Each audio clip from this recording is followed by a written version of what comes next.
Hey everyone, welcome back to New Slang. I am your host, music journalist Thomas Mooney. On this episode, I am joined by Lubbock songwriters Brandon Adams, Daniel Markham, Dave Martinez, and Charlie Stout. So as you know, or probably at least assume, basically every one of these episodes of New Slang, they have been recorded remotely this past year. A lot of phone calls and Zoom meetings. But for this one right here, I drove up to Turkey, Texas. Dave was celebrating his birthday that weekend, and down at the Hotel Turkey, he had done as anyone with a little bit of foresight would have. He booked some of his favorite songwriting buddies to play a show with him. I, of course, banked on that and hit up Dave saying we ought to do a podcast, which I'll go ahead and get this out of the way. This isn't much of an interview. It's basically me setting up 4 mics around a table in a quiet room and just hitting record. I don't even really talk on this episode, to be honest. I'm probably talking more in this intro than in the actual interview, which, yeah, I know some of y'all are probably saying, well, hell, that sounds like the perfect episode. I can't really argue with you on that. So yeah, super casual, super conversational. We're not exactly discussing quantum physics or Greek philosophy or breaking down the atom on this one. So yeah, you should probably enjoy it. Nothing much else to add here, so here is Brandon Adams, Daniel Markham, Dave Martinez, and Charlie Stout. Hey, you want a nerd? No. Oh, I got some. What kind of strawberry and grape? I opened the strawberry side. You didn't have any nerds?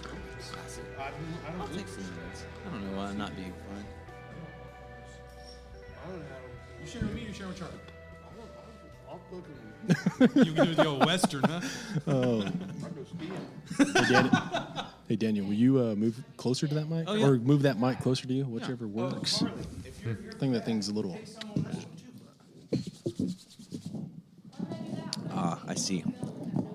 It's a little wonky. so you're just gonna have to absorb that loss. Oh, okay. No, I can just. Or y'all can hold the mics. Whatever. You get me closer to God. No. Sharing it like this. Just give it. Well, Thomas.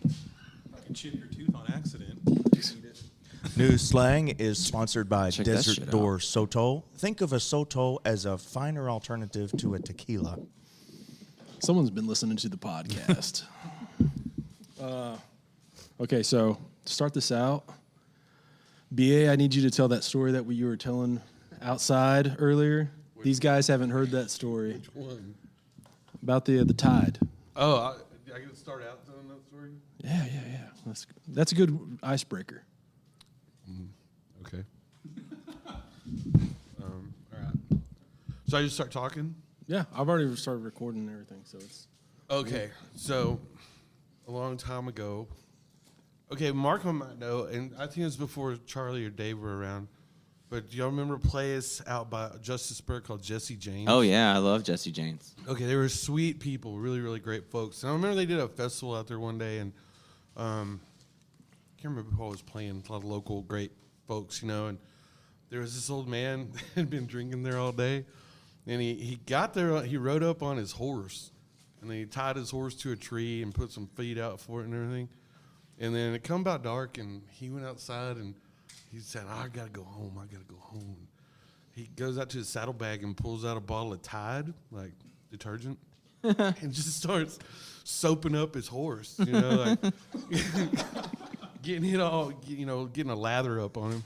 And we're like, what are you doing? He said, well, I told my wife I was out working all day, and if I come home with this dry horse, she's going to kick my ass. So, it went on, and he's out there farting around. That horse was real drunk, and somebody called his wife to come get him.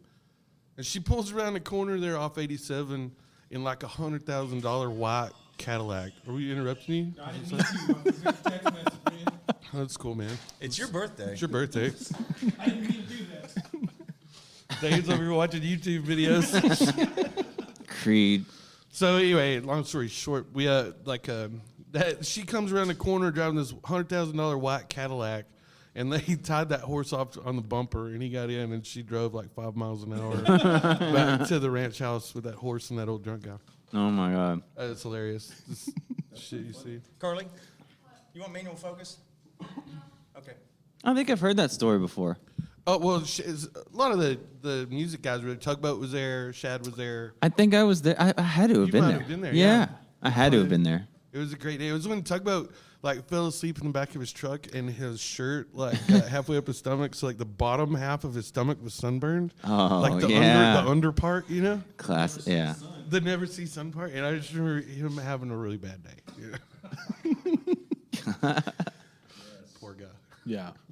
Yeah, you're telling me that story earlier, so I felt like that needed to be like I said, like the icebreaker on this to kick things off. Cool. Yeah.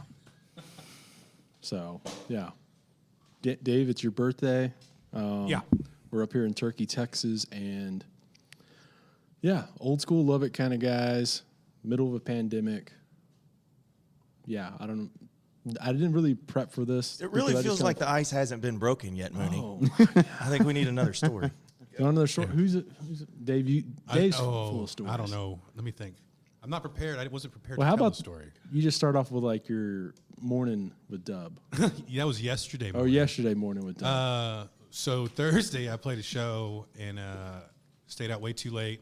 Went to Robin's Nest with Dub and left my debit card up there, right? And so I get back, and about 10:30, I call up Dub, and I was like, hey, dude, first of all, will you make sure my keys are in my Jeep? Because they were.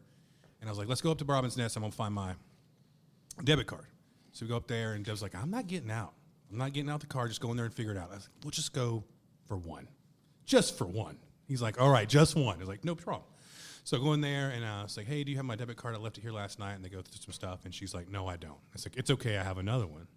And so just open the tab up on that. Let me get 2 Makers and 2 Coors Lights. And Deb said, please, no.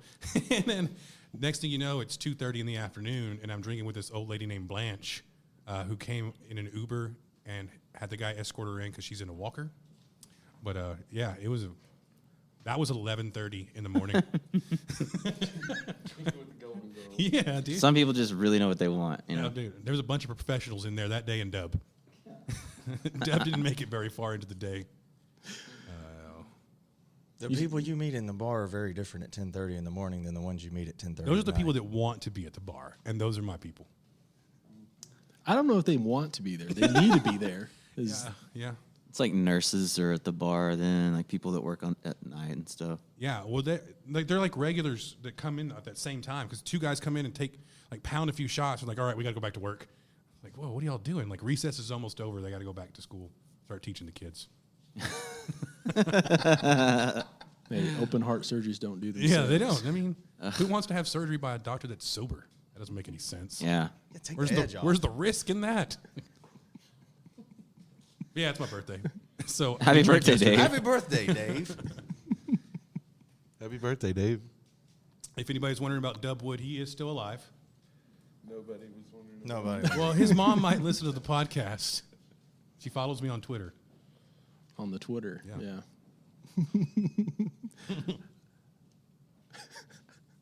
I'm just looking over here at Charlie. Charlie's arm cross and just Everything kinda, I've ever wanted to tell you about your podcast, I get to say it right now. Well, let's go. Let's. You know, I see you've got some new gear. Yeah. You did not have that pro podcasting rig last time I crashed a podcast.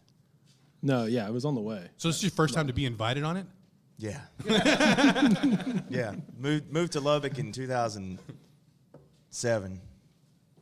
2005, 2000, I can't remember what year it was. Almost 15 years in Lubbock. How long you been doing the podcast now? You're up to 150 some. Yeah, 150 something now.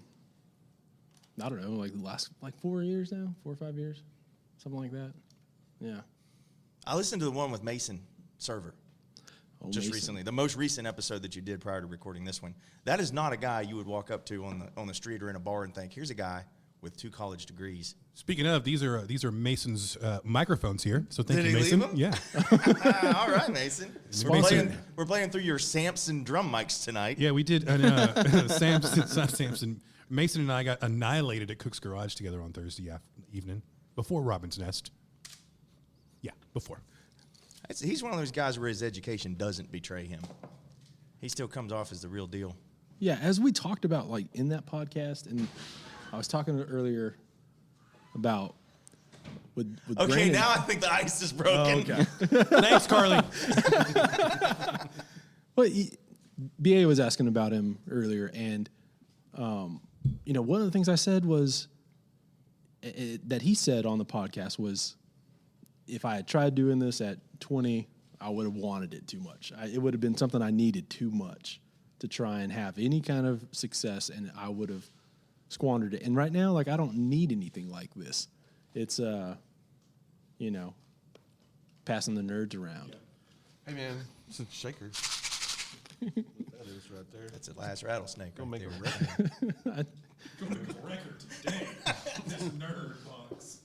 We could do that. We could do that here. I think everybody here's been in the studio before, and it always like the last thing, like, we got to have that shaker. It is like, somebody get in here with that shaker. There's a lot of different shakers too, though, and like that might fly on something. You got to write the tune to match the box, I guess. These are strawberry and grape nerds. Yeah. I wonder if the flavor has anything to do with the melody. Very different texture. I love the grape. I love the grape on like a mellow track, you know? Yeah. But like the strawberry, it's like a fast kind of like, frantic kind of pace song. Maybe you get the strawberry. It's a little more. We ought to like just go buy like a bunch of the nerds rope. Yeah.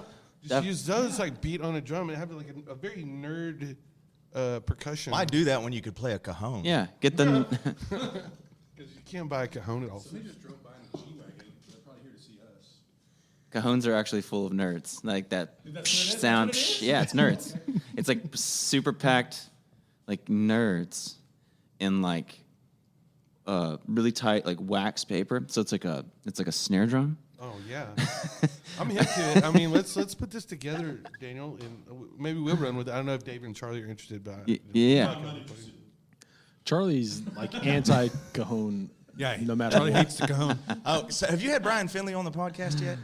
Okay, you need to get Brian Finley on the podcast and ask him about the time I caught him jamming next to my trailer with somebody slapping a cajon at 12:30 at night. I thought you said you caught him like he was like doing something like terrible. He was doing something terrible. There was a damn cajon in the band.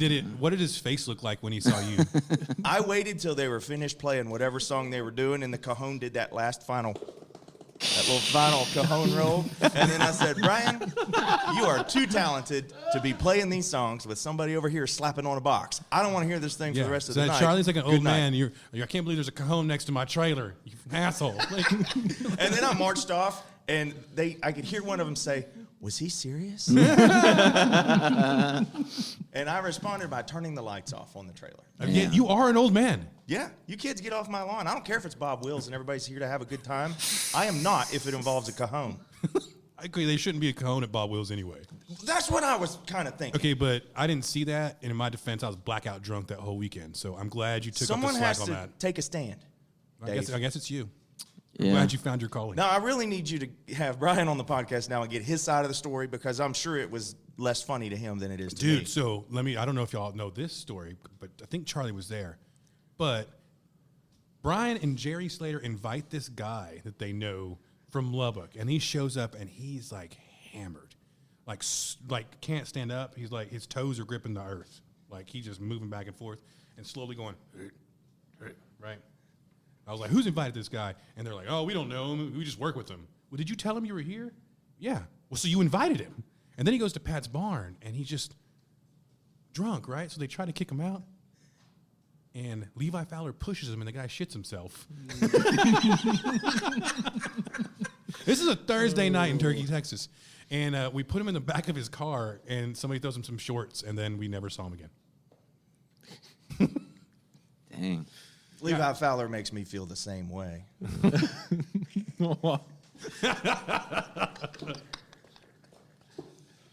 So Charlie's been drinking, I guess. No. I'm glad y'all are all here. So it's my birthday, and I wanted to have a party, and I knew Carly wouldn't get it right, so I just figured I'd throw my own and make a poster, make a show, eat a We bunch of thought food. about booking Slade Cleaves for this because we know how much you like him, and then we decided we wanted the gig. Yeah, I understand. Yeah, times are tough, and As times are tough, we got to look out for I mean, me it's and not because mine. Slade wasn't interested. We just went a I different. bet he direction. totally would have done it. I bet Charlie could have got him to do it. I really don't know Slade. I don't either. You know how I met Slade Cleaves? I was in Manchac, Texas at Doug Moreland's place one night. And Slade just happened to be there, and they were recording a podcast or something, and he played The Grinch. And I don't think I've ever seen a room get so silent before.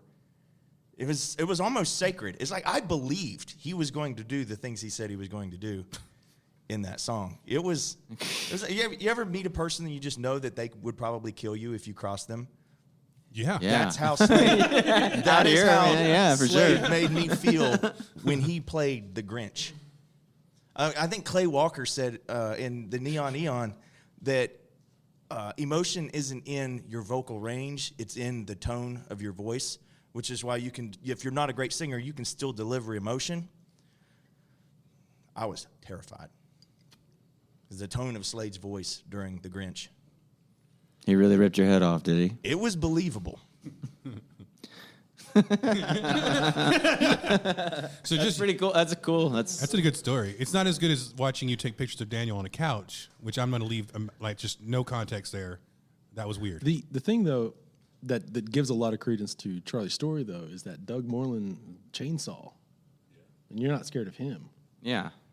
Well, it's the tone of his voice. He's happy when he's carving owls and bears and things out of wood with the chainsaw. That's a He's respect. got a smile on his face. Yeah. So do serial killers when they're killing people. Well, We don't know that. Yes, they we only do. see what we've seen in the movies. They might hate that line of work. Yeah, it's just, I don't want to do this. Yeah, it's like being at the bar at 10:30 in the morning. Oh man, I got to cut up another one. Yeah. Why do I do the things I do? Doing this. Yeah, well, that makes sense.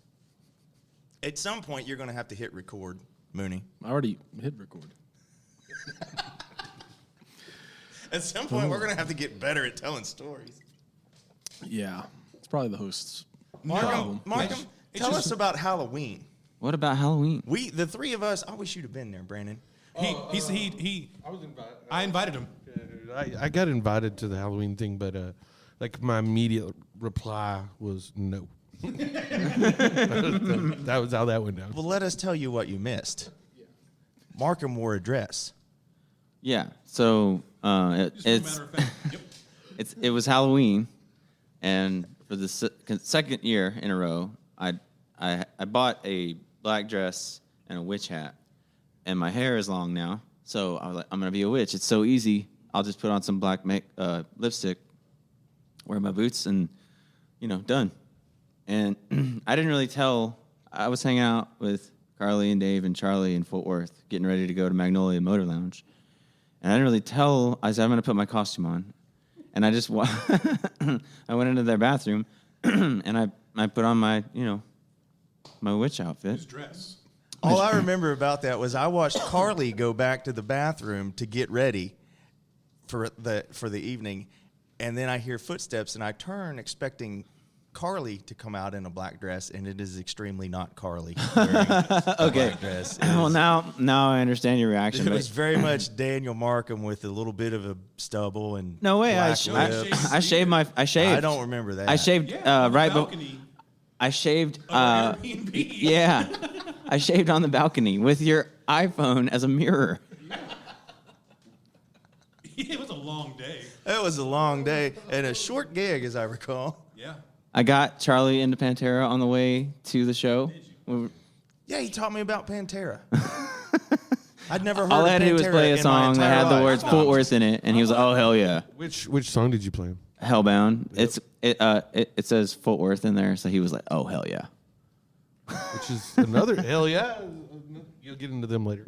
Daniel's a walking encyclopedia. Daniel Markham is the opposite of the Your Favorite Band Sucks podcast.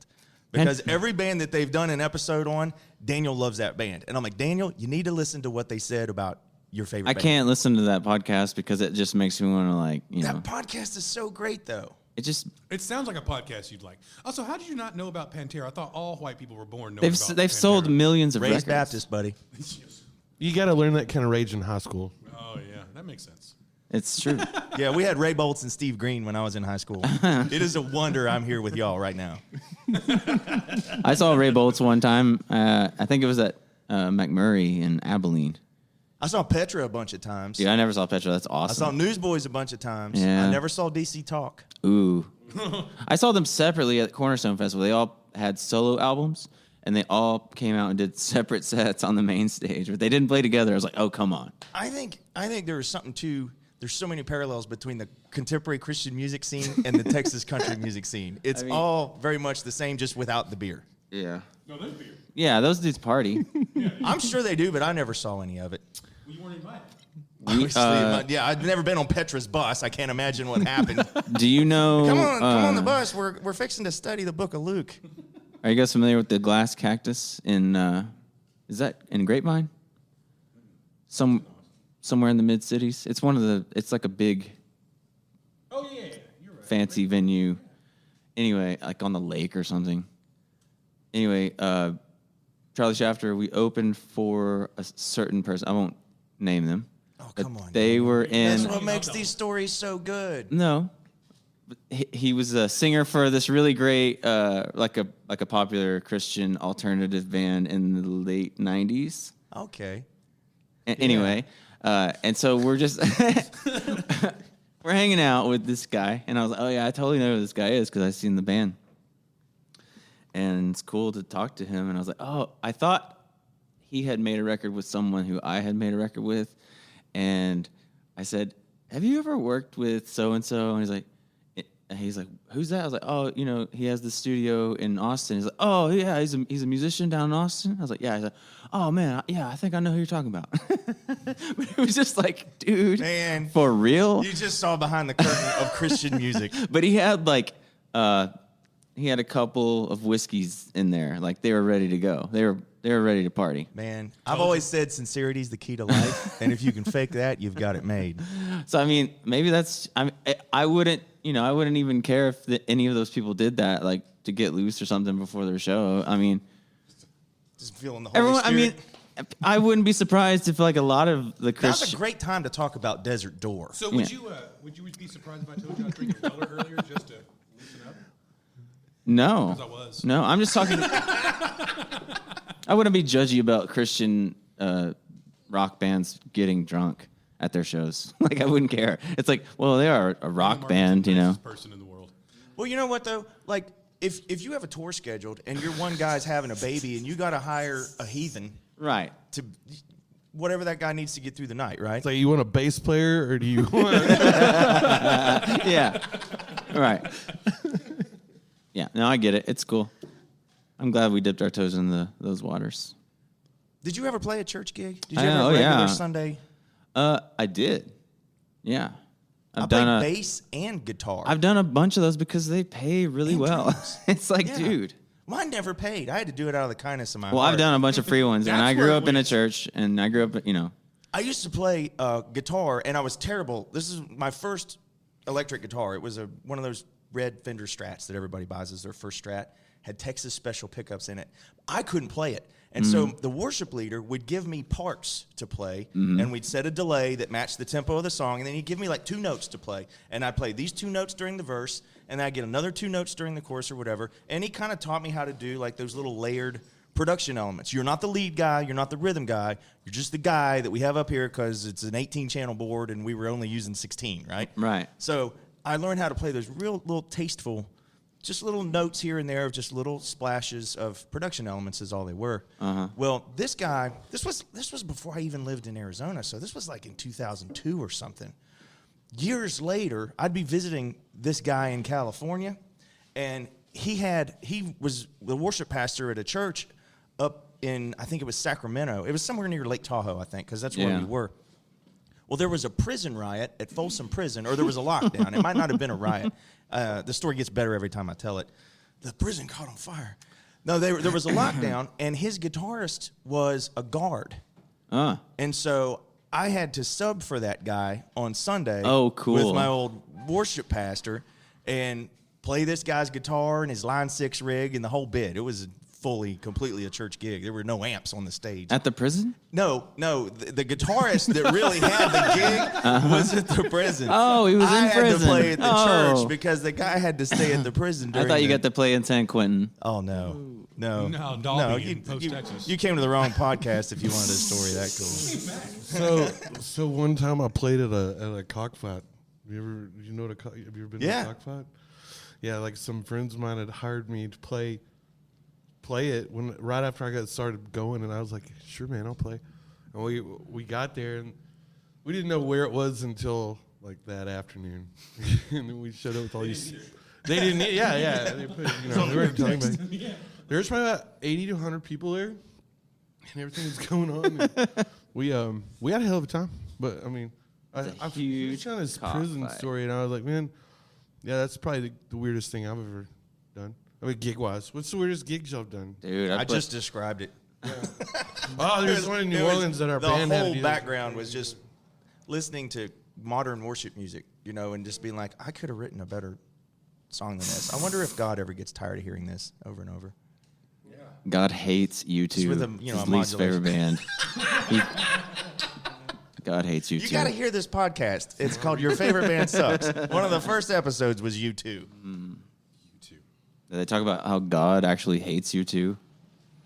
It's implied in every episode of the podcast, I believe. That's how they started off. I can't listen to that. There's a lot of what's not written that's actually being said, Daniel.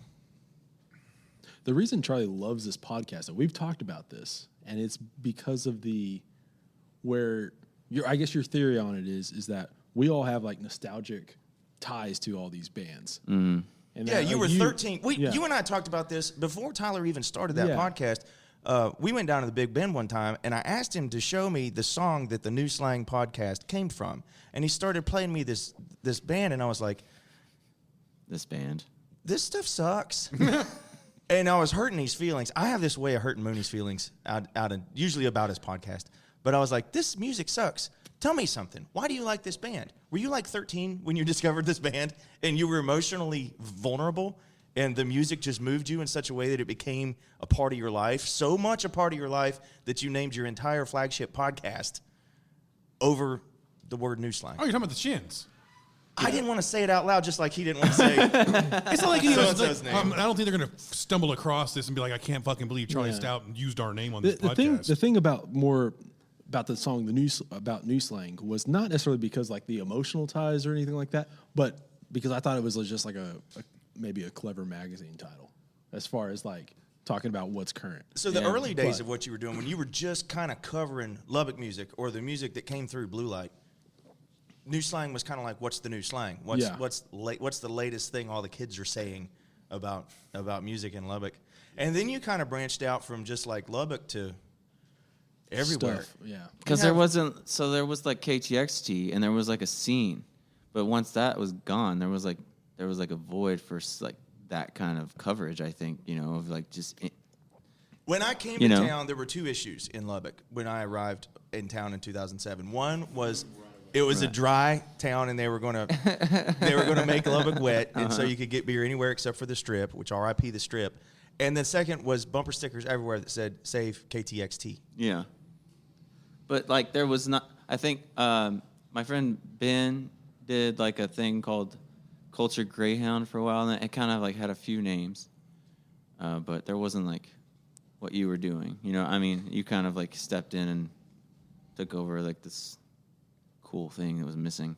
But I always thought like what a really great story would have been. It's probably a little bit too late now, but like the sacking of the radio station, because like from what I've heard, people just after like it was shut down, the people were taking like old not vintage stuff, but like stuff that had been there forever.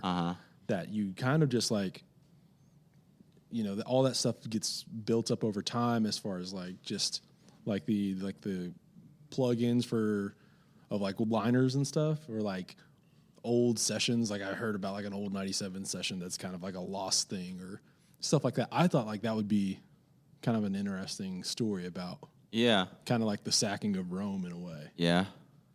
I was friends with all those people that were there. I used to love all those guys. Yeah, I mean that was just the people that we hung out with everywhere. Yeah, drinking buddies too. Like, did you ever do they would come, one of the first gigs I did in Lubbock was that Power Hour over at Bash Rip Rocks. Oh man. Do you remember that gig? Yeah. It was like, I remember like $75 for like a couple hours and free drinks, and you're like, oh yeah, I'll do it. It was like 3 to 5 or something on Friday afternoon. But I remember like Glob Jobbin. Remember Glob Jobbin? Yeah. He would come down there and do a live remote every time I was playing, and he just get super drunk.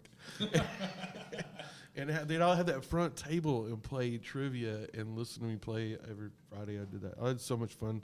But that got me. That's where I met all those dudes, and then of course you and Fluid and everybody, and got introduced me to Alan Brown and Pat and those guys. All radio people. All radio dudes. And now look at like a guy like Alan. He's still in the business and doing all kinds of cool stuff. He's got a really good face for radio. Yeah. But man, I mean, what I miss about it is they were playing really, really cool music. That's how I learned. That's how I got into Rodney Parker and stuff. It's like they were playing. Really, I mean, they were playing that when he came out with the red color album. Lonesome Dirge. Yeah. He came out with that. And that was the first place I'd heard it was on KTXT. Yeah. And, like Burn the Wagon. Remember that? Dude, Burn the Wagon was killer. Is that Andy Martinez? Andy Martinez, Yeah. Jake Unruh. Jake Unruh. Yeah. Their song "Born in Blood." I was going to put that on the West Texas Vampires movie. That song is great. Yeah. I saw a poster. It's like a Burn the Wagon and 50 pesos and I think maybe thrift store. Or It's probably like a Dirk Fowler. Probably so. Yeah, it is a Dirk Fowler. And I've got one that's got Waiting to Derail on it, too. That's cool. Yeah, it's from Jake's or something. So I met you in 2007, Markham. How old were you then? You were 30-something then, weren't you? 27. I always thought you were like underage, like literally until You still think I'm underage? last fall when we worked on that record here. I thought you were like maybe early 30s. I always thought you were like a kid. I know. That's what blew my mind. That explains so much to me why you talk to me the way you do. Like, I was just like, Charlie Stout treats me like a little kid all the time. I was like, why does he do it? He thinks I'm a little kid. I didn't know that you were closer to my age, and that kind of made it even more funny to me that because he's like a savant when it comes to bands and especially popular bands, pop culture, the whole bit. Like, he's always saying, I can't believe you haven't heard of this. The same way someone says, I can't believe you haven't seen Ferris Bueller's Day Off. Rouse Records. Dude, I mean, yeah, every magazine ever. MTV. Man, I just wasn't good at sports, so this is what I know about music. some of my favorite stories are when Daniel tells me stories about Rouse Records. Oh my God, I want to write a book about it. So I heard a story that I think that Fluid told me about working there, and it was like y'all had a pooper. Oh Can my you God, remember, like, we called him. Can I curse on this? Yeah. We called him the serial shitter. So there was this guy. He came in one day, and he came over to me and he was like, "Do you have any Eddie Cochran CDs?" And I was like, "Yeah." And then I took him over to the oldies section and I showed him where the Eddie Cochran was, and he was like, "Sweet." And then I noticed that it smelled like shit, like all of a sudden, and I was like, "Man." I think I said "man." Where he could hear it? Yes. And then he turns Like he around. knows you're onto him So now. he turns around. Yeah, he turns around. He's walking away, and I see him put his hand kind of like, in there, like in his butt. Like I'm like, oh, dude, oh, he did it. He pooped himself. So like he walks over to the back of the store. He goes all the way to the back of the store, and my friend Aaron Dunson is working, and my friend Doug Staff is working. Doug Stapp is like the main, like the manager. He owns the place now, sort of, I guess, whatever. And so Aaron's walking by, and he's like, ugh, he smells it. And then people are starting to smell it, right? And it's bad. And it's like kind of like Silent Chaos in Ralph's Records, right? So Doug writes a note that says, "We know you pooped your pants. Please leave the store now." He gives it to Aaron Dunson to give to the guy, and Dunson's like, "What the fuck, man?" So he goes over there, and he's just like, "Sir, that's for you. Yeah, I'm just gonna leave that there." And he walks away, like leaves the note, and the guy he picks up the note and he reads it, and he puts the note back down, and he just walks straight out of the store.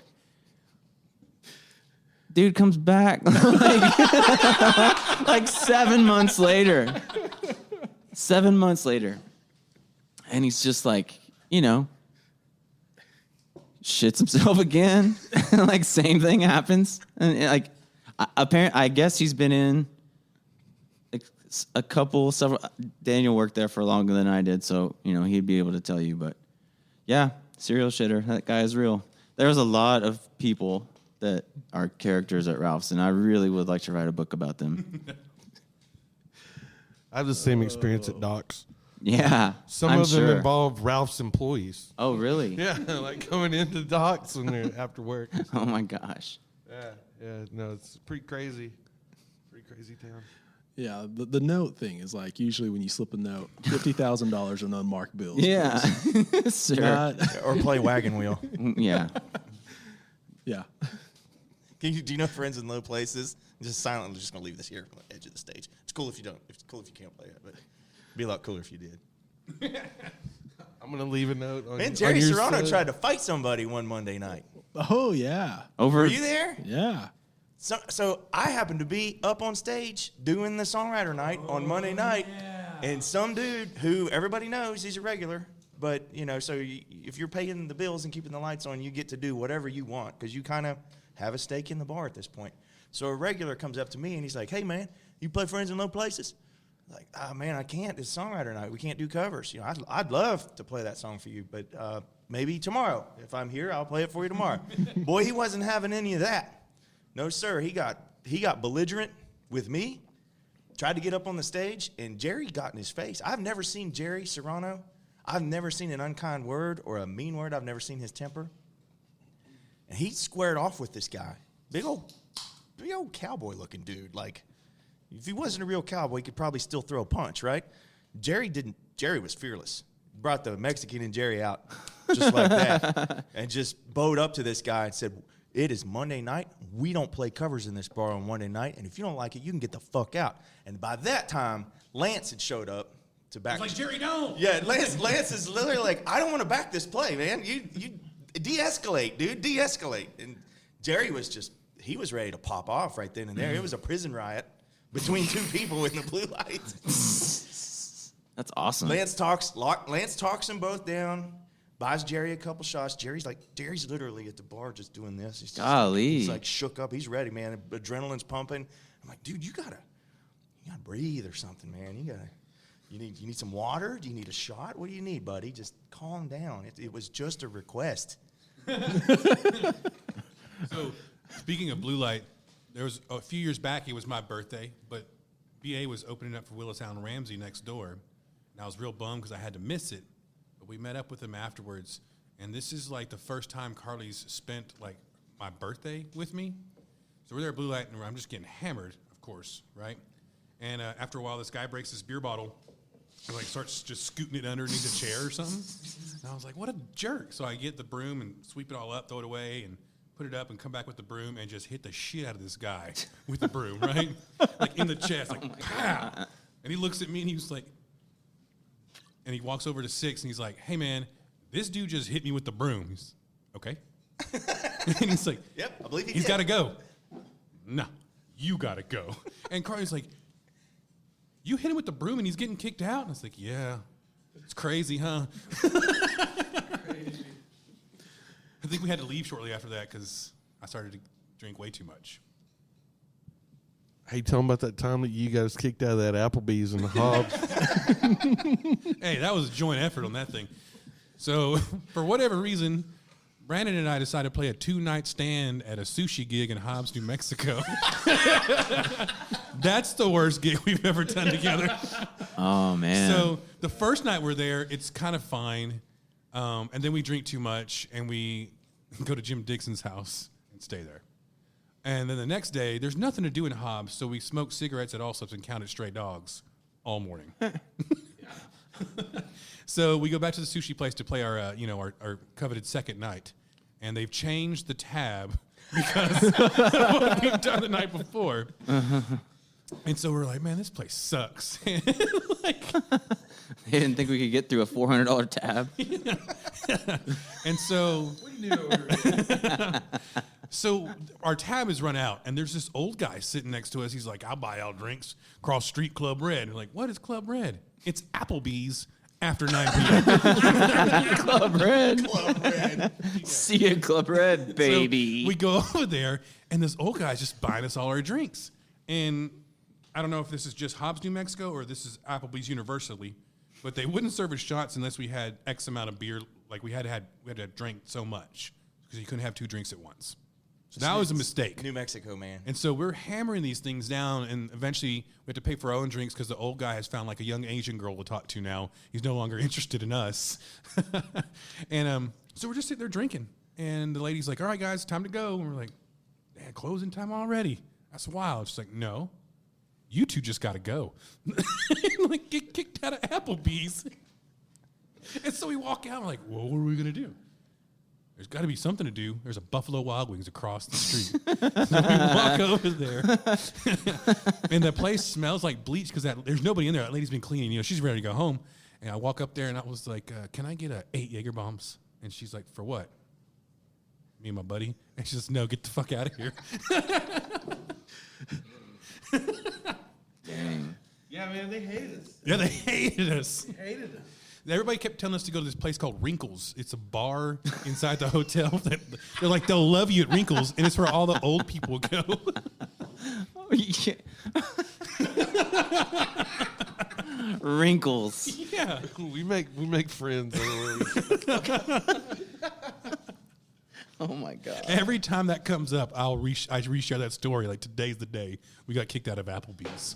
We're Club Red, not Applebee's. Man, Isaac Hoskins, I subbed for Isaac at a place called Piranha Sushi, just south of Denton. It was great, but it was weird. But the craziest part was the owner was this old German man, and he was sitting next to me, and he was like, "What kind of music do you play?" And I was like, just like whatever. And he's like, cool, what are you eating? And I was like, I just got some fried rice. And he's like, oh, rice. I was like, yeah. And this is his place. He's like, oh, it's poison. I'm like, oh, okay. Should I have gotten something else maybe? Anyway, but also, part B of the story. I played a gig at a TGI Fridays in Addison one time because my friend Grady said it would pay me $150. And I was like, hell yeah, I'm going to do it. It'll be fun. I'll make a whole deal out of it. And it was all fun and games until I was like loading in to the TGI Fridays in Addison. And I was like setting up my PA. This dude comes up and he's like, hey, are you doing karaoke tonight? And I was like, no. I mean, kind of, but like I'm going to be playing, it was weird. But loading into a TGI Fridays was just like, oh man, I'm never going to open for Old 97s now. I had a dude in Lubbock. He had just became the new night manager at Hooters. Oh yeah. But he's like, yo, bro, I got a great idea, man. I want you in. Oh God, it is. All right, I need you Monday night. What do you got going Monday nights? I'm like, it's the fall, so it's like Monday night football. He goes, exactly. I want you to play from like 9 to midnight on Monday nights. We can't pay you, of course, but you get all the wings you want and all the beer you can drink. But during the game, and I'm like, are you serious? I'm the last thing in that whole building anybody's gonna pay attention to. Right. It's like, you might go rethink that idea, homie. Is that the first gig you turned down? No. No, he didn't. No, so speaking of that, when we What was I to do? It was that- free wings and all the beer I could drink. When we were at that sushi place in Hobbs, Crab legs. that guy walked by. So the second night, the manager was not happy, right? He walks by me and Brandon says, none of that Bob Dylan shit tonight, and just like kept going. Bob Dylan. I was like, what are you talking about? Do you guys play Bob Dylan songs? Okay, so I was playing at this, and I love that we're doing this. So I played at this little place called the Little River Club in San Angelo, not that long ago, like probably 5 or 6 years ago, and it's one of them little clubs, right? And it's like money, hotel room, do your thing. It's a songwriter showcase, right? I get there, and they're like, sound is provided, the whole 9 yards. So I get there, and dude, they have like a corner where you set up, but they had it set up, and there was a microphone and a sub and a karaoke mixer with one channel. Uh-huh. So I'm sitting here like, oh my God, So I make it work, but it's like, but I'm playing through a sub, Right, and I had an engineer there with me, and we were like, "This is stupid." And like 5 feet away, they got the hot dogs rolling in the hot dog thing, you know. And The like hot people dog highway. the neck of my guitar is over the mustard, you know? so they're like, "Holy crap," you know. So I played the first little set. It's like a 45-minute set. I brought family and friends and stuff, and I had a group. But I'm playing. They got hot dogs there, it Mom. sounds terrible, of course, and it's just not exciting at all. And that guy, the owner, came up to me when I took a break, and he was like, "Let me talk to you over here, son. I don't want to embarrass you in front of your people." And he pulls me aside, and he's like, "What you're doing just ain't gonna cut it." And I'm like, "What are you talking about?" Well, what makes me money is people dancing on that dance floor. And ain't nobody on that dance floor. They all went to Midnight Rodeo because you're playing.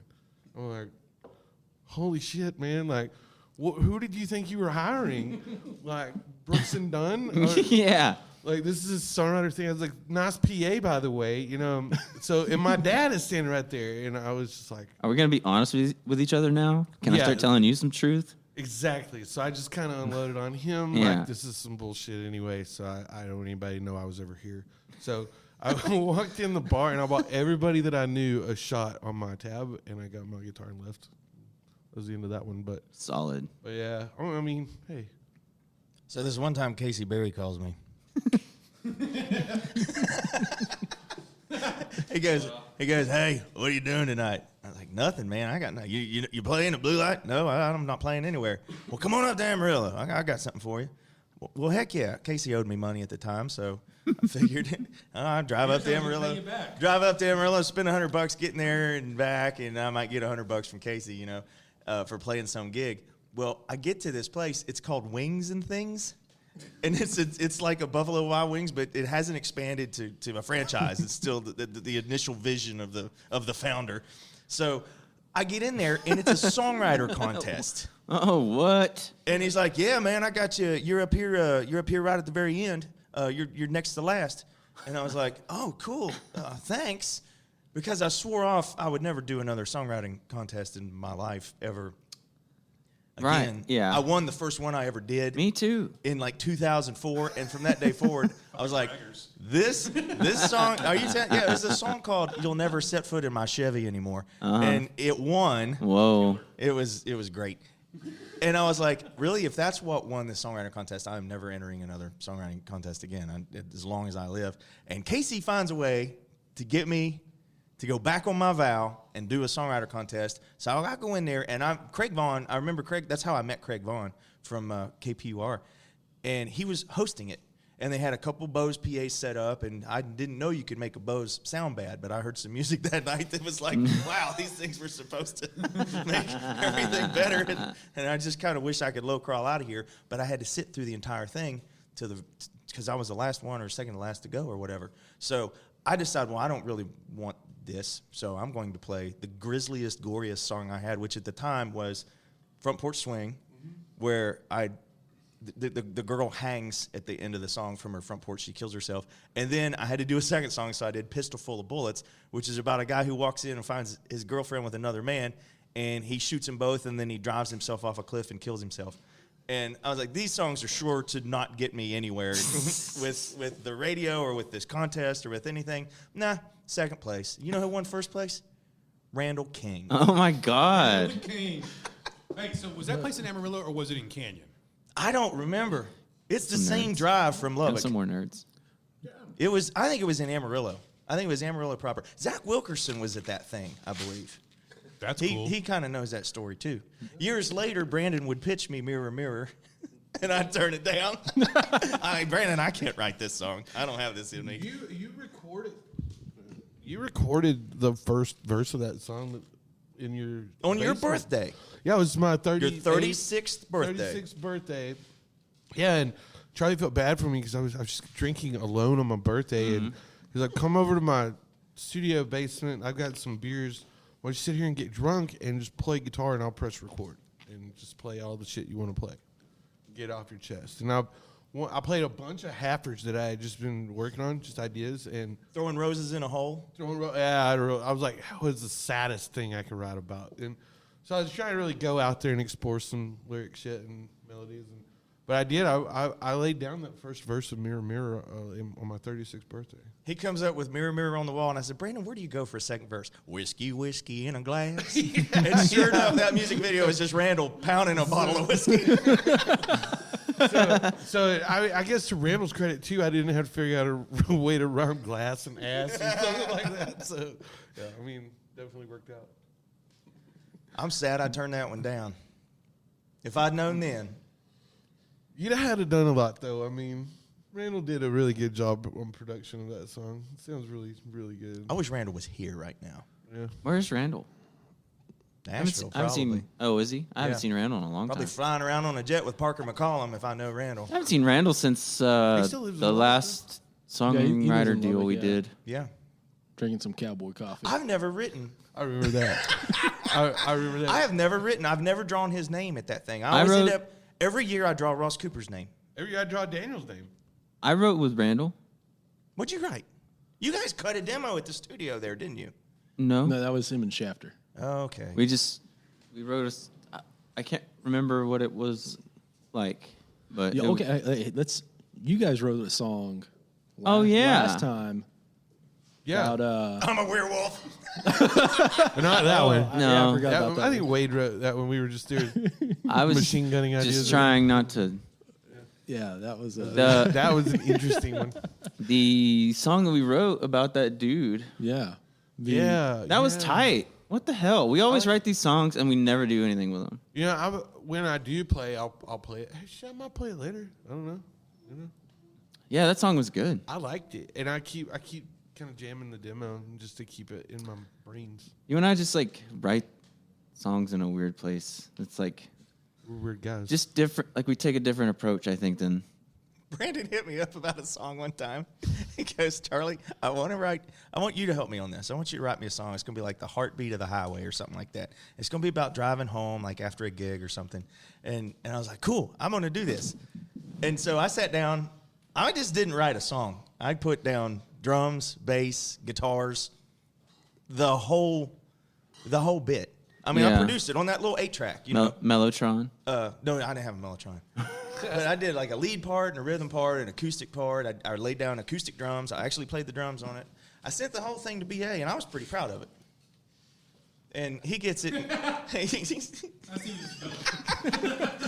He listens to it, and he texts me back with something snarky like, this is going to be a pretty good song when I take all your words and music out and put in mine.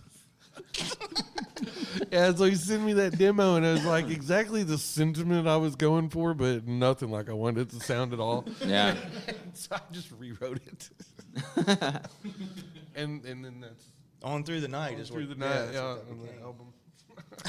Isn't that a Def Leppard album? On Through Yes, the Night? that's exactly what I took it from too. Though it's a blatant ripoff, but sorry, Def Leppard.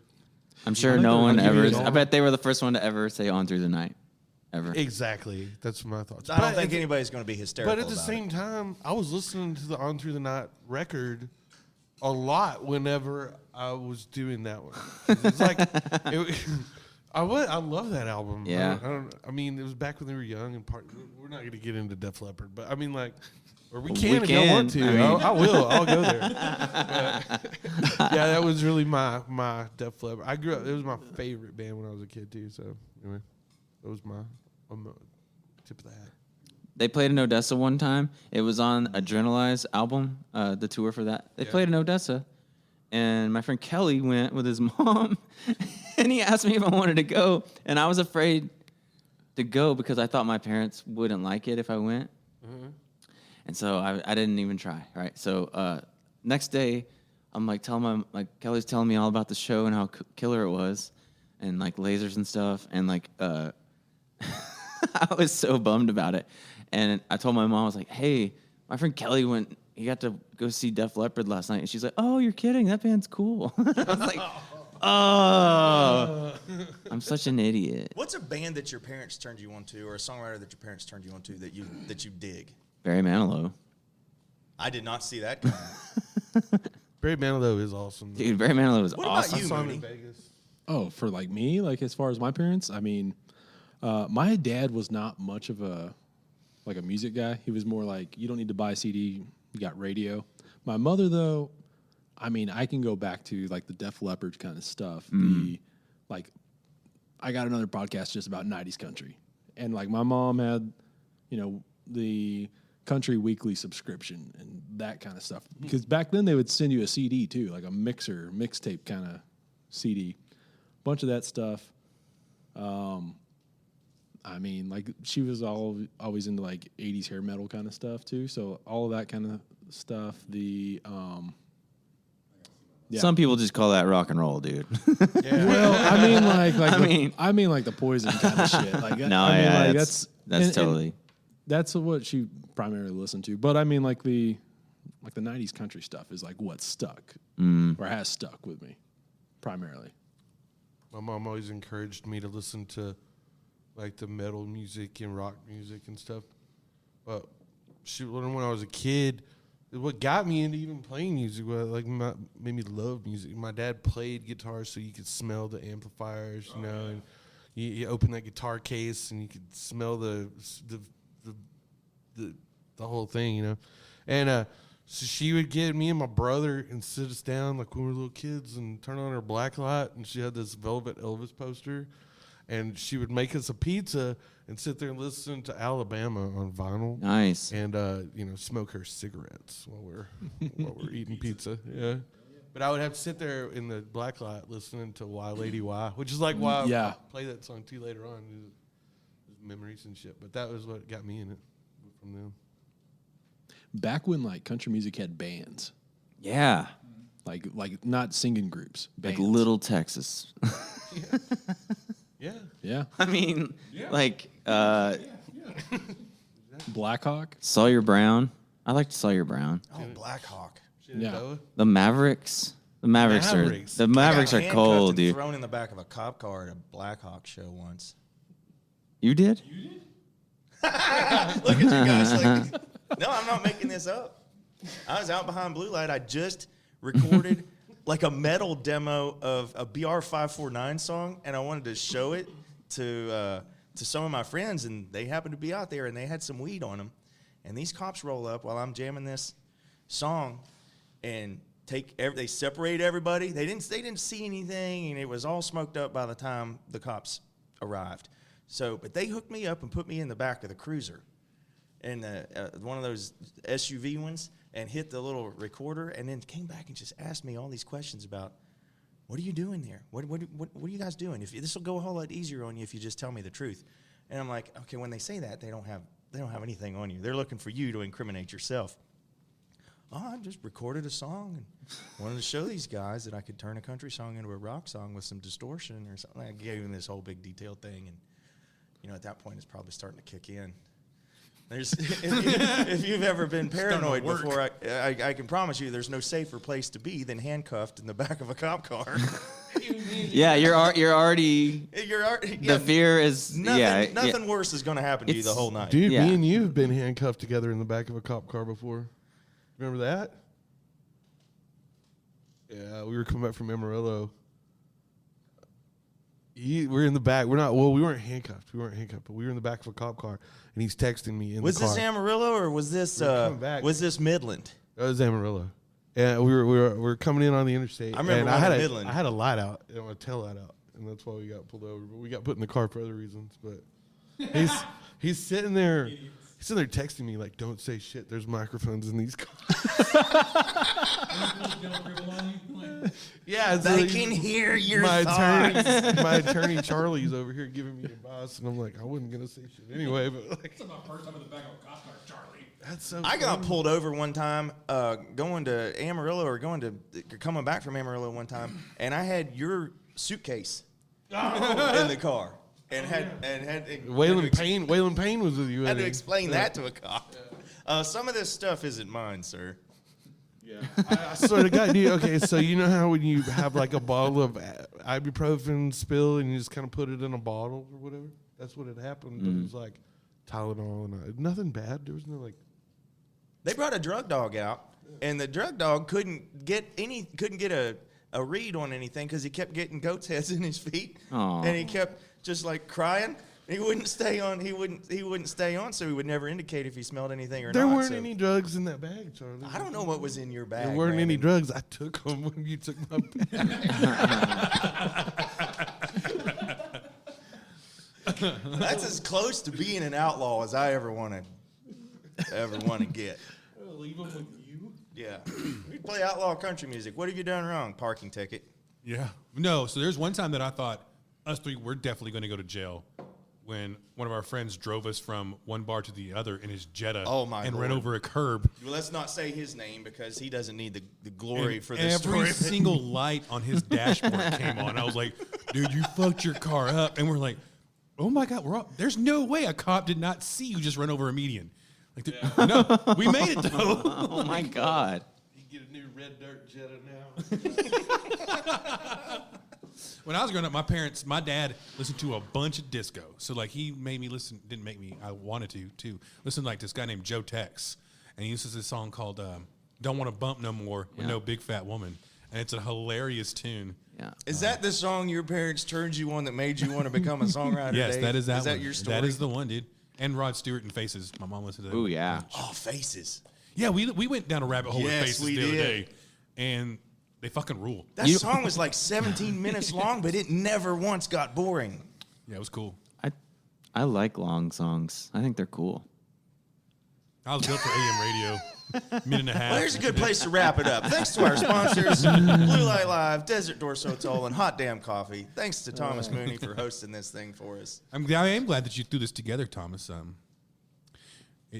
These guys aren't funny because I've already heard all the stories, but I'm sure somebody's going to find them entertaining. I don't know how you're going to edit this down. No, I'm just not going to.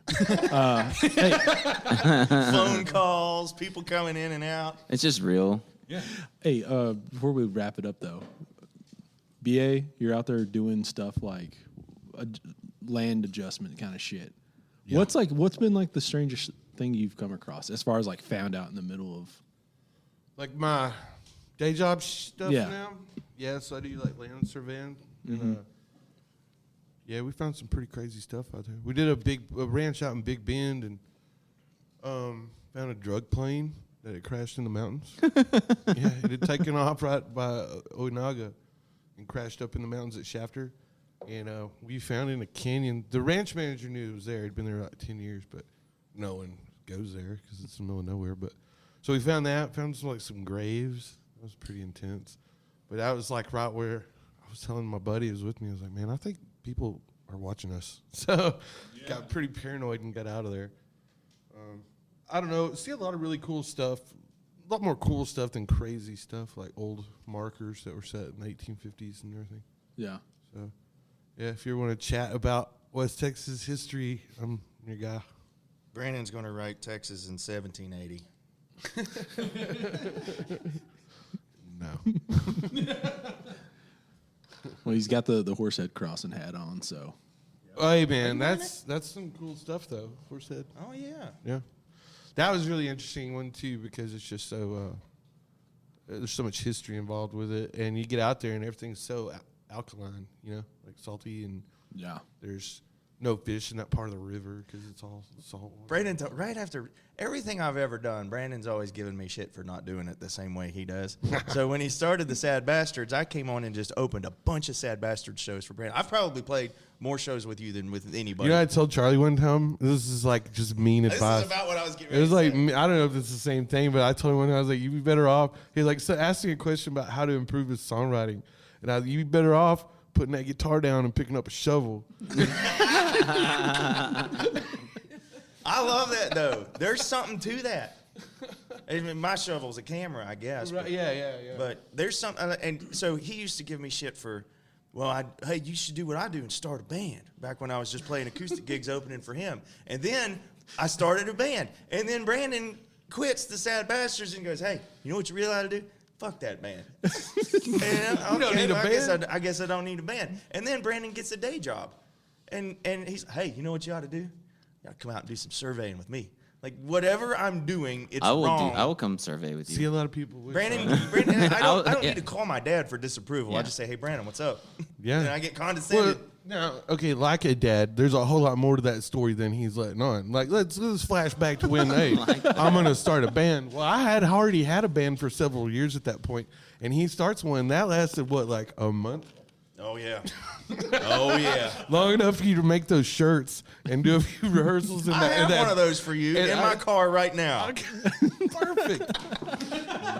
It's rare. Not only did I start a band, but I roped Kenneth O'Mara into being a co-front man with me. Oh. And we had William Clark Green's backline and frontline. as Charlie the band. and Red were trying to put together bands at the same time, right? Like Red was trying to put together a band so he could do the Vitals, right? Would eventually become, and Charlie's over here trying to put together the Migrant Mothers and all sorts of names. And so, but I remember both of them. They finally got like the bookings, like Will and me and everybody. Like gave them the phone numbers to Blaine's. We gave them the phone numbers to Bostocks. Like all these ones we wouldn't even really want to get too excited about doing now anyway because of everything the way it is. But like, so there they go. They can put everybody in the truck or van, and they all ask to Stephenville.